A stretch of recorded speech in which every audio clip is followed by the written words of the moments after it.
in the define phase of this problem, you are supposed to identify the specific infections concerned, in what hospitals and over what time frame will the improvements effort happen.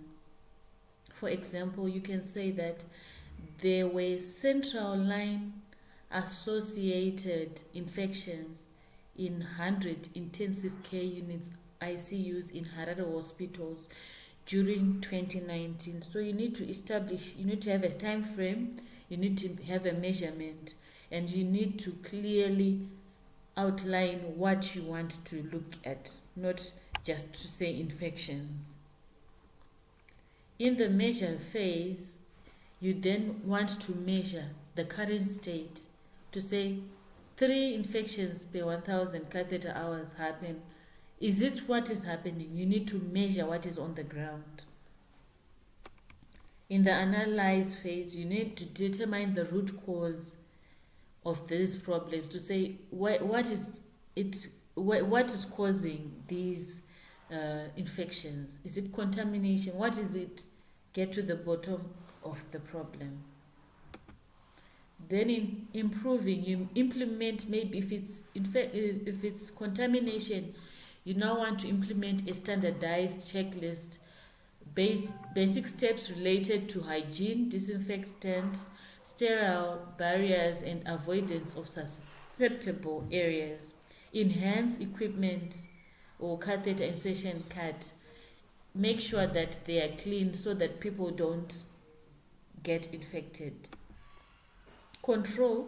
Incorporate training and reinforcement to change the culture and internalize the process. Empower the nursing staff to ensure enforcement of any standards that have been implemented.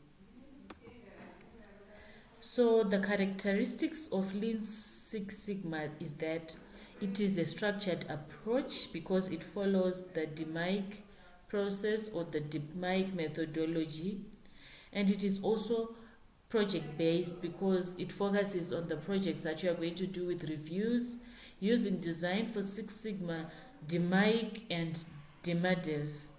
It is also customer focused because we look at the voice of the customer. We also talk about quality function deployment. What is it that the customer values? So we look at what the customer wants. It's financially driven because you need to come up with a business case, you need to have smart objectives, and you need to have key performance indicators to find out whether you are doing well or your project has not been successful. It is underpinned by data because you need to do analysis, correlations, statistics, probability, sampling, standard deviations, and it is team-based because you have a champion, you have Six Sigma belts, you have a process owner, and you have a teacher or a sensei in Japanese for you to be able to implement Lean Six Sigma. So combining Lean and Six Sigma has its advantages. Why? Because Six Sigma focuses on streamlining and optimizing a process flow, documenting how work gets done through standardization, examining and improving workflow through value stream mapping and process mapping, elimination of waste and non-value added activities using the value stream maps, and being able to identify the 8 great wastes. In terms of Six Sigma, it focuses on minimizing variation and optimizing processes. So we talk about looking at variation, variability, and variance. Variation defines the Six Sigma level, and you also identify factors that increase variation. So if you have identified these factors, you then work on them so that you are able to reduce variation and make your processes better. So Lean Six Sigma also requires behavioral change. So Lean Six Sigma challenges us to think differently, to work differently, to ask questions and challenge the status quo. Why are we doing it? And people will say, we've always been doing it this way. Why are we doing it this way? Are there no better ways of doing it? Why don't we try this way? That's what a Lean Six Sigma thinker does. Make decisions based on facts and data, not to just say, we now need to buy another machine. Why do we need to buy another machine?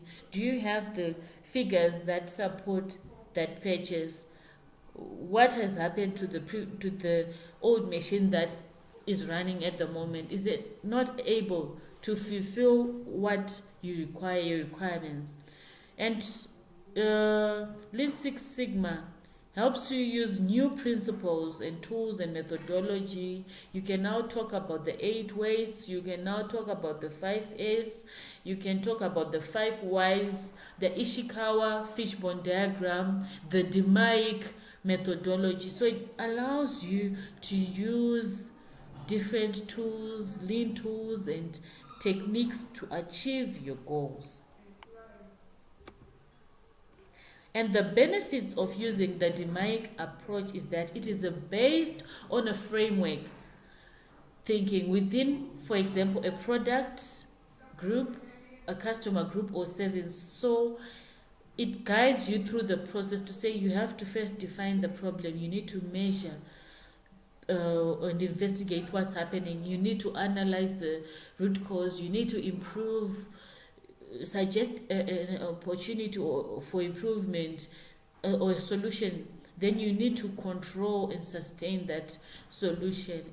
It addresses and optimizes the root cause in a process, and the best results are achieved with a plan-led team approach. So the DMAIC process is not linear. You can go back and forth between measure, analyze, and improve before you get your final solution. So it is not linear, it is iterative, and you can get the best results when you use the DMAIC process properly.